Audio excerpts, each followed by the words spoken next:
ኢራን አሸነፈች፣ አሜሪካ ተቀጠቀጠች፣ ትራምፕ ቀዳዳ አጥተዋል። በመካከለኛው ምስራቅ የጦርነት አውሎ ንፋስ ነፍሶ የወታደራዊ ጂኦፖለቲካ የበላይነት ሚዛኑ በአንድ ጀንበር ተገልብጧል።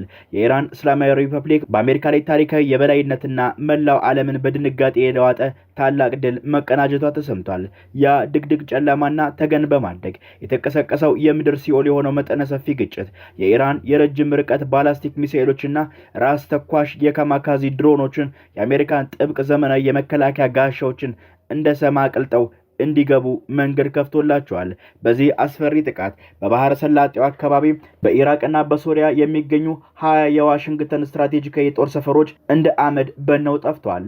ምንም እንኳን የአሜሪካ የጦር አውሮፕላኖችና ባህር ኃይል የኢራንን የድሮን ማዘዣ ማዕከላትና የራዳር መቆጣጠሪያ ጣቢያዎችን መተው ማውደማቸውን ቢገልጹም በዋሽንግተን ላይ የደረሰው ታይቶ የማይታወቅ የሰውና የቁሳቁስ መርዶ ግን ሊያቀለው የሚችል አልሆነም። ለአሜሪካ የጦር ጠበብት ይበልጥ እረፍት የነሳቸው ትልቅ ኪሳራ ሆኖ የተመዘገበው ግን ሌላ እውነታ ነው። ከዚህ ቀደም በአሜሪካና በአጋሮቿ ተከታታይ ጥቃቶች ፈርሰው የነበሩት የኢራን የኒውክሌር ማበልጸጊያ ጣቢያዎችና ከመሬት በታች በጥልቀት የተቆፈሩት ሚሳኤል ማከማቻ ዋሻዎች በአስማታዊ ፍጥነት ታድሰውና ይበልጥ ዘምነው ወደ ሙሉ ስራ መመለሳቸው ይፋ ሆኗል። ይህ የቴሄራን አስገራሚ የመነሳት ፍጥነት ዋሽንግተንን ክፉኛ ያስደነገጠ ሲሆን የኢራንን የጦር መሳሪያ ፕሮግራም በቀላሉ የመቀልበስ ህልም ፍጹም የማይታሰብ መሆኑን በደም ቀለም የጻፈ ክስተት ሆኗል። ይህ ድንገተኛ የኃይል ሚዛን መዛባት በዋይት ሀውስ እምብርት ላይ ታላቅ የፖለቲካ መናወጥን የፈጠረ ሲሆን ፕሬዚዳንት ዶናልድ ትራምፕ መውጫና መግቢያ የሌለው ምንም አይነት ወታደራዊ የሆነ ዲፕሎማሲያዊ አማራጭ ወደሌለው እጅግ አስጨናቂ የቅርቃር ወጥመድ ውስጥ ወድቀዋል። ትራምፕ በቁጭት ተነስተው ድጋሚ ጥቃት ለመሰንዘር ቢቃጡም የጦር ሰፈሮቻቸው አመድ መሆንና የክልሉ አጋሮቻቸው በስጋት ፊታቸውን ማዞራቸው እጃቸውን አሳጥሯቸዋል። በሌላ በኩል ደግሞ ወደ ድርድር ጠረጴዛ መጥቶ የቴህራን ቅድመ ሁኔታ መቀበል የአሜሪካን ልዕለ ኃያልነት ክብርና ዝናን በዓለም ፊት ለአንዴና ለመጨረሻ ጊዜ ገደል የመክተት ያህል በመሆኑ ፕሬዝዳንቱ በታሪካቸው ታይቶ በማይታወቅ የውሳኔ ማጣት የጭንቀትና መዋዠቅ ውስጥ ይገኛሉ። የያዘችውን ቁልፍ ማዕዘን ይበልጥ ለማጥበቅ አዲስና ድፍረት የተሞላበት ስልታዊ እርምጃን ኢራን ድጋሚ ዛሬ ሌሊት ሰንዝራለች። በስትራቴጂካዊቷና እጅግ ወሳኝ በሆነው የሆርሙዝ ሰርጥ በኩል የሚያልፉ ማናቸውም የንግድና የነዳጅ ጫኝ መርከቦች ላይ ከዚህ ቀደም ትጥል ከነበረው መደበኛ የትራንዚት ክፍያ በተጨማሪ የሰላም ጥበቃ የሚል አዲስና አስገዳጅ የታሪፍ አይነት በይፋ ጨምራለች። ይህን ክፍያ ያልፈጸመ ማንኛውም መርከብ በቁጥጥር ስር እንደሚውልና ሰርጡን ማለፍ እንደማይችልም ነጋሪት አስጎስማለች። ይህ የቴህራን አዲስ የሰላም ጥበቃ ክፍያ አሜሪካ በቀጠናው የነበራትን የባህር ላይ የበላይነትና የደህንነት አስከባሪነት ሚና ሙሉ በሙሉ በመንጠቅ ኢራን ራሷን የሆርሙዝ ሰርጥ ብቸኛ ሉዓላዊ ጌታና የባህር ላይ አስተዳዳሪ አድርጋ የሾመችበት ትልቅ ታሪካዊ ምዕራፍ ሆኗል። የኢራን የውጭ ጉዳይ ሚኒስትር አባስ አራክቺ ከአሜሪካ ጋር የሚደረገው የመልእክት ልውውጥ መቀጠሉን ቢያረጋግጡም ስምምነቱ ሙሉ ለሙሉ እስካልተጠናቀቀ ድረስ ስለ ስምምነት የሚወራ ወሬዎች ሁሉ ግምት ብቻ መሆናቸውን ገልጸዋል። የኢራን ፓርላማ አፈጉባኤ መሐመድ ባጋር ጋሊባፍ በበኩላቸው ለአሜሪካ ፈጽሞ አንንበረከክም በሚል ለጠላት የምንሰጠው ቅንጣት ታህል እምነት የለም ሲሉም በዛቻ የተሞላ ምላሽ ሰጥተዋል። ይሁን እንጂ ትራምፕ በኢራን ላይ በከፈቱት ወታደራዊ ጫና ምክንያት በሀገራቸው ከሁሉም ወገን ማለትም ከሪፐብሊካንና ከዲሞክራቶች ፓርቲ ከባድ ትችት እየገጠማቸው ይገኛል። በሁለቱ ፓርቲዎች ውስጥ መከፋፈል ያለ ሲሆን ማዕከላዊና ወደ ቀኝ ያዘነበሉ የዲሞክራቶችን ኢራን ይበልጥ እየጠነከረች አሜሪካ ግን እየደከመች መጣች የሚል ትችት ሲሰነዝሩ፣ በሪፐብሊካን ፓርቲ ውስጥ ደግሞ ይበልጥ ራስን የመግታት ፖሊሲ የሚያራምደው አሜሪካ ትቅደም የተሰኘው ክንፍ ትራምፕን እየተቸው ይገኛል።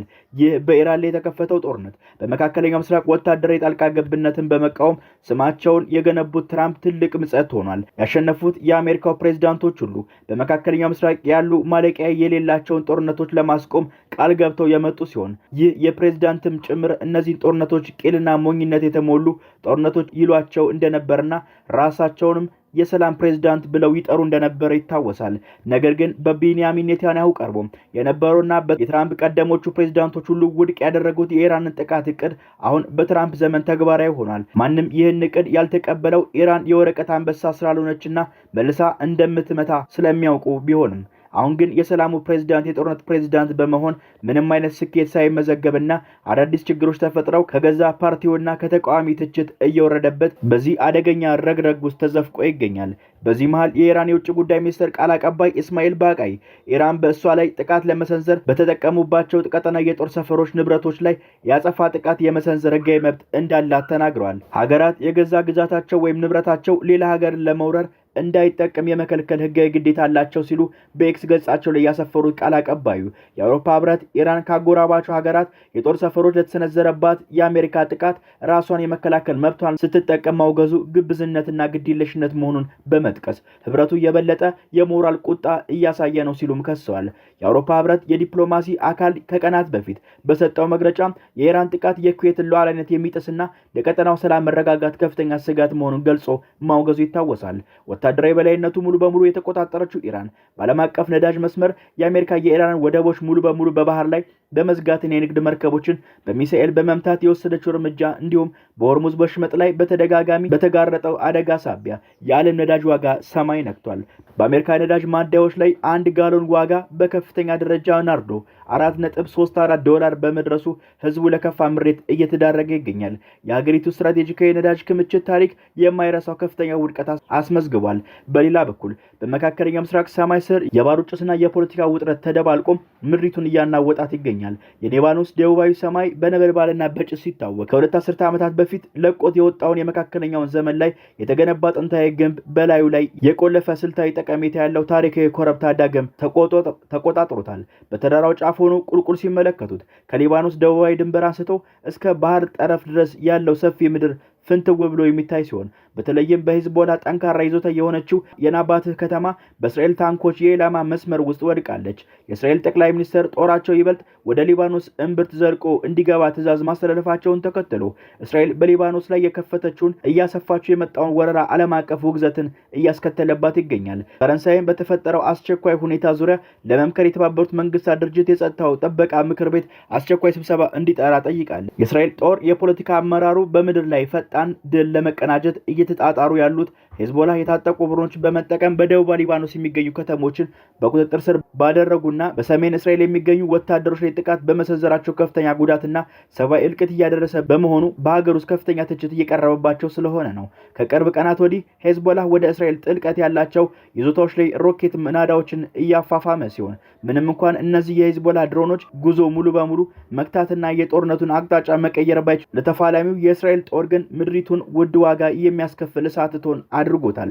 እስራኤል ይህንን ወታደራዊ ግፊት የምታደርገው ሂዝቦላ ጥቃቱን እንዲያቆምና ትጥቅ እንዲፈታ ለማድረግ ቢሆንም ቡድኑ ግን እስካሁን እጅ የመስጠት ምልክት አላሳየም። ከቅርብ ጊዜ የእስራኤል የአየር ጥቃት በሊባኖስ ተጨማሪ ደም ያፈሰሰ ሲሆን በደቡባዊቷ ቡሪካ ከተማ በድሮን የተሰነዘረ ጥቃት ሁሉም ሰዎች ሲገደሉ፣ በቅርብ ርቀት የምትገኘዋ ቱሉ ከተማ ደግሞ አንድ የሶሪያ ዜግነት ያለው ሰው ተጎድቷል። ከሊታኒ ወንዝ በስተሰሜን በምትገኘው ካፉርሴር ከተማን በሌሊት የተፈጸመው ጥቃት የ3 ሰዎች ሕይወት አልፏል። ወታደራዊ ውጥረቱ በዚህ ብቻ ሳያበቃ ጠቅላይ ሚኒስትር ቤንያሚን ኔታንያሁ የሂዝቦላን የተኩስ አቁም ስምምነት መጣስ እንደ ምክንያት በማንሳት የእስራኤል ጦር በቤይሩት ደቡባዊ ከተማ ዳርቻ በሆነችው ባዳሄ በሚገኙ የሽብር ኢላማዎች ላይ ጠንካራ ጥቃት እንዲሰነዘር ትዕዛዝ ሰጥተዋል።